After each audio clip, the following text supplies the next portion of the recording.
యేసు రక్తస్రావ రోగమున్న స్త్రీని బాగు చేయడం, యాయీరు కుమార్తెను బతికించడం.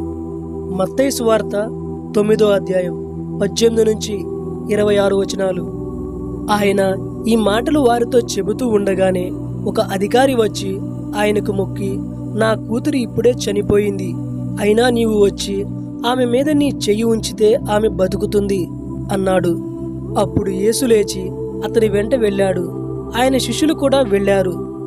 అప్పుడే 12 ఏళ్ల నుండి ఆగని రక్తస్రావంతో ఉన్న ఒక స్త్రీ ఆయన వెనుకగా వచ్చి, నేను ఆయన వస్త్రం అంచును తాకితే బాగుపడతాను అని తనలో తాను అనుకుని ఆయన పై వస్త్రం కొనను తాకింది.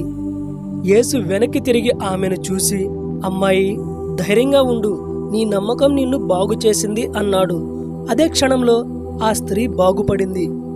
అంతలో యేసు ఆ అధికారి ఇంటికి వచ్చినప్పుడు అక్కడ వాయిద్యాలు వాయించే వారిని, గోల చేస్తున్న గుంపును చూశాడు.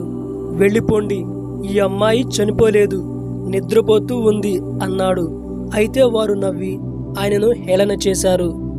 ఆయన ఆ గుంపును బయటికి పంపివేసి లోపలికి వెళ్ళి ఆమె చెయ్యి పట్టుకోగానే ఆ పాప లేచింది.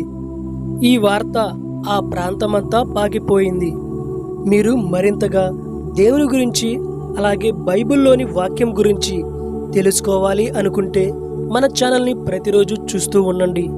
బైబిల్లోని ప్రతి ఒక్క అధ్యాయం, ప్రతి ఒక్క వచనం ప్రతి ఒక్కరూ తెలుసుకోవాలి.